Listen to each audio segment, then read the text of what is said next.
네, 안녕하세요. 평생자산관리연구소의 유평창 소장입니다. 한 달간의 경제 이슈와 자산관리에 대해서 알아보는 맛있는 경제 브런치 시간입니다. 최근에 신문을 보거나 아니면 CNN이라든가 BBC 뉴스 이런 걸 보게 되면 가장 많이 등장하는 그런 주제 중에 하나가 미국과 중국의 무역 전쟁입니다. 저는 4차 대전 발발이다 이런 식으로 한번 제목을 뽑아봤는데요. 사실 현대 사회에서 과거 세계 1차, 2차 대전처럼 재래식 전쟁은 없을 겁니다. 있어서도 안 되겠죠.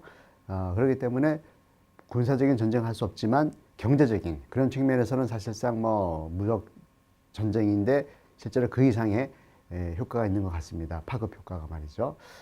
가장 먼저 발달된 부분은 트럼프죠. 트럼프가 아메리카 퍼스트를 주장하면서 미국이 손해보고 있다. 여러 가지 측면에서 이런 것들을 주장하면서 관세를 매기면서 시작됐는데 중국도 만만한 나라가 아니지 않습니까? 그러다 보니까 맞불나서 지금 상당히 지금 세계 경제가 어려워지고 있는데 좀 살펴보면 그렇습니다.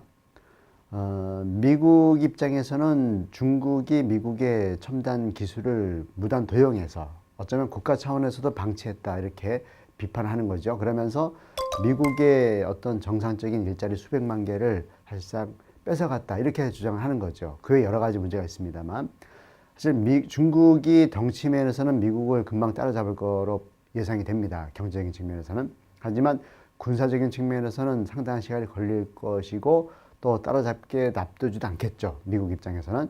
문제는 뭐냐면 중국은 계속 양적 확장과 또는 군사적인 확장이라든가 또는 정치적인 아프리카까지 지금 진출하고 있지 않습니까? 이러다 보니까 미국 입장에서 상당히 껄끄러운 거죠. 거기에다가 유럽 국가들, 즉 서방 세계에서는 동양권 국가가 세계를 제패하는 것을 그렇게 정서적으로 달갑게 생각하지 않는 것 같습니다. 그러다 보니까 4차 대전까지 제가 이제 표현을 과장되게 하면서 무역 전쟁을 말씀드리고 있는데요. 일단 미국은요, 세계 최강의 R&D 강국이죠. 사실 나사라는 그런 조직을 통해서 우주를 개척하는 사실상 유일한 나라가 되겠습니다. 그리고 지금 우리가 쓰고 있는 많은 내비게이션 이런 모든 데이터들은 사실 미국의 군사위성에서 서비스를 받고 있다고 해도 과언이 아니겠습니다. 이렇게 기술이 압도적으로 좋은 나라. 그러면서 그런 과정에서 미국의 민간 기업들, 팡이라고 하죠. 지금 FAANG, 즉 5개의 굴지의 기업들의 이니셜입니다. 페이스북, 아마존, 애플, 넷플릭스, 구글 이런 기업들이죠. 자, 그런데 이러한 그 대단한 기업들이 R&D로 성장을 했는데 이러한 기업들의 기술을 여러 가지 측면에서 도용을 해서 중국이 빠르게 카피하고 따라온다. 그러면서 미국의 영향권을 축소시키면서 여러 나라들에게 어떤 영향권을 행사하고 있다라는 측면이 미국 입장은 달갑지 않겠죠. 그러면서 미국의 이제 트럼프는 재선을 당연히 노리는 것 같습니다. 그럼 최근에 이제 중간 선거를 하지 않습니까? 그러다 보니까 어쩌면 그 선거용으로도 재료로 활용하는 것으로 보여집니다.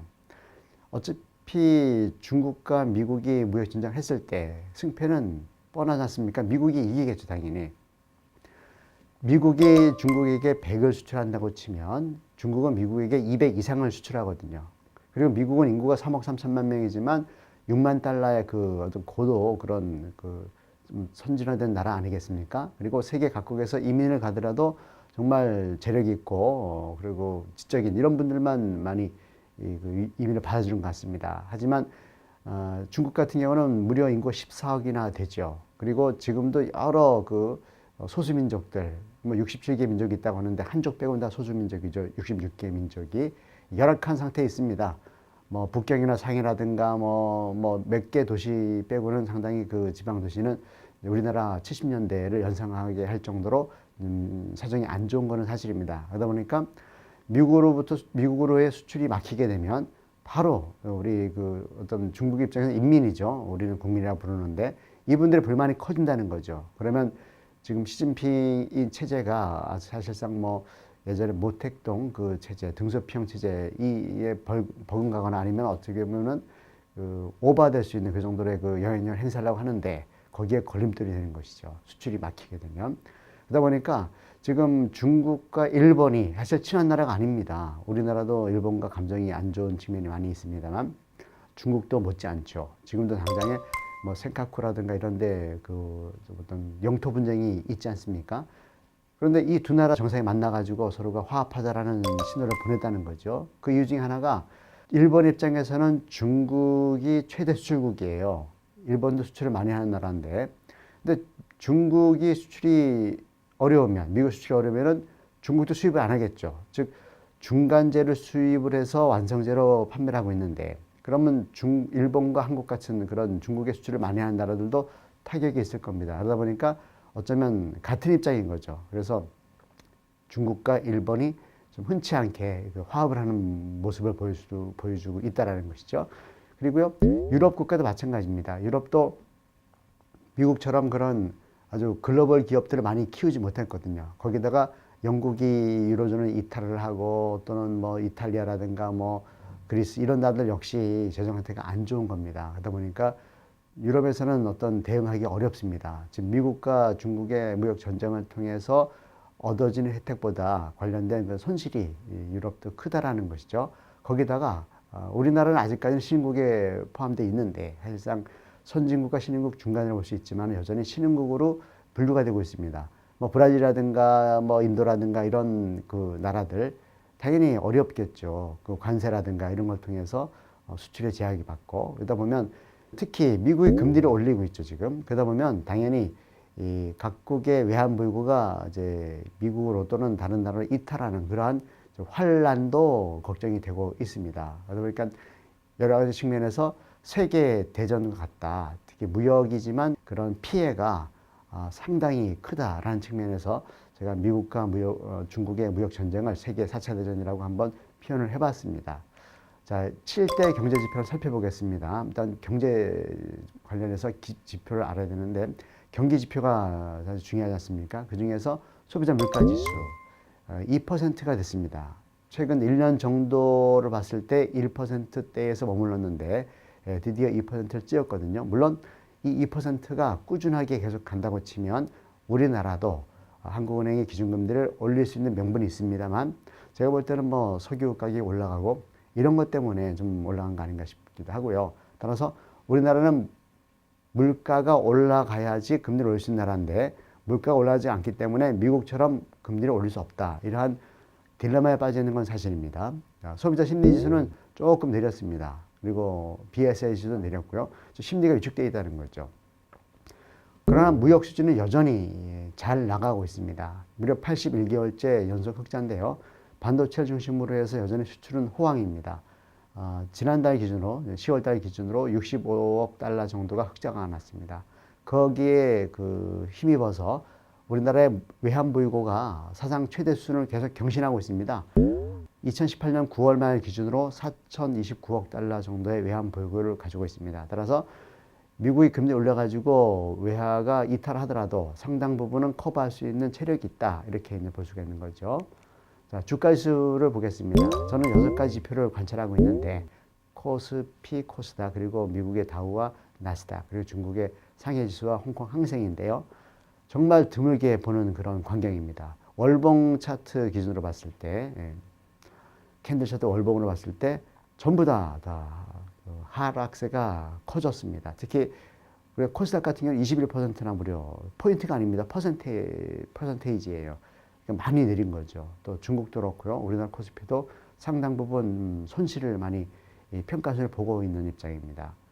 그런 배경 중에 하나가 미국과 중국의 무역 전쟁으로 인한 여러 가지 안 좋은 파급 효과가 있지 않는가 생각이 되고요. 자, 금리를 보겠습니다.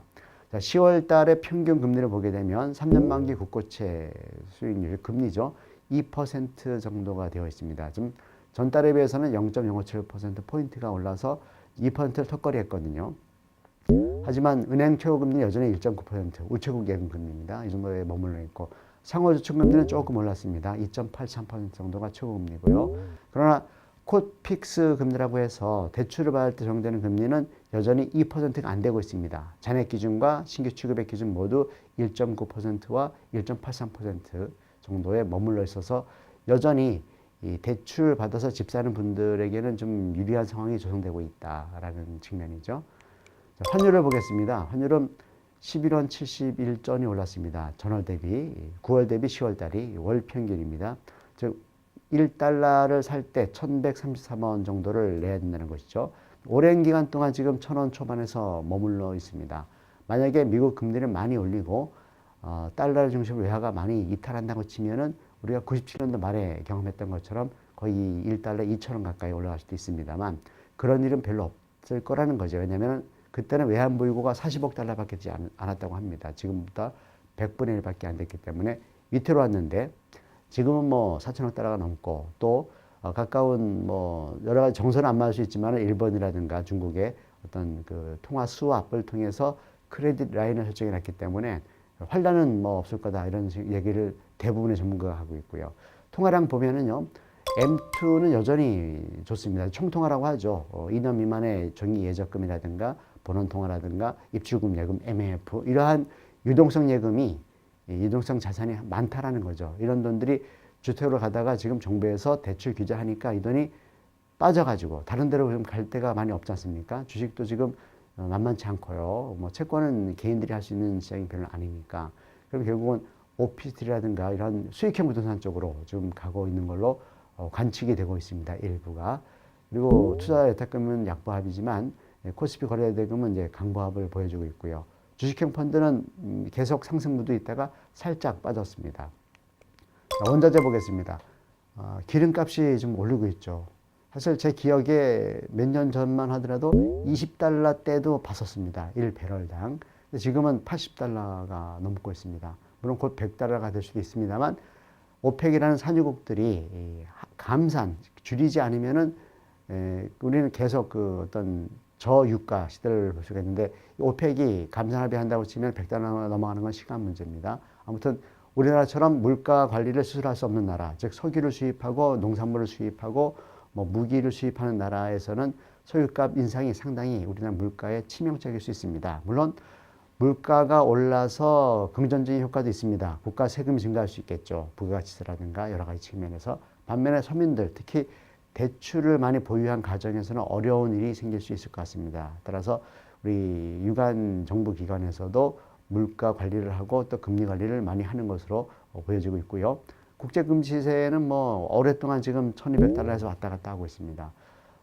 주로 한 5년 전만 하더라도 4, 5년 전만 하더라도 온스당 8돈 정도 되는 겁니다. 온스당 한 1900달러까지 갔었던 거거든요. 이 부분이 많이 빠졌다가 지금 조금 상승하다가 멈춰 있는 단계. 여전히 미국 경제가 좋기 때문에 아마 안전자산인 그런 금 시세가 안정화되고 있지 않은가 이런 생각이 됐고요. 주택매매가격 지수는 지표로 볼 때는 조금 상승을 했습니다. 전기 대비해서. 하지만 전세가격 지수는 조금 하락세로 전환한 것 같습니다. 물론 이제는 부동산 시장이 수도권, 비수도권 양극화되고요. 수도권에서도 서울과 비서울, 서울에서도 강남 3구나 마용성 이런 데와 기타지요. 이렇게 나누기 있기 때문에 사실은 뭐 추세적인 그런 상승 하락 얘기하기는 좀 어폐가 있습니다. 매우 국지적으로 움직이기 때문에. 하지만 이제 일부 수도권, 특히 서울 중심으로 해서 아파트 가격이 많이 올랐지 않습니까? 그럼 관련해서 이제 다음 만기가 돌아오는 전세 보증금서부터는 아마 많이 올릴 걸로 보여집니다. 그러면 그때는 수도권 중심으로 핵심 지역에서는 전세 가격 지수도 상당히 올라갈 것으로 이렇게 걱정이 됩니다. 아무튼 이번 한 달 동안도 좋은 그런 상담과 코치 하시기 바랍니다.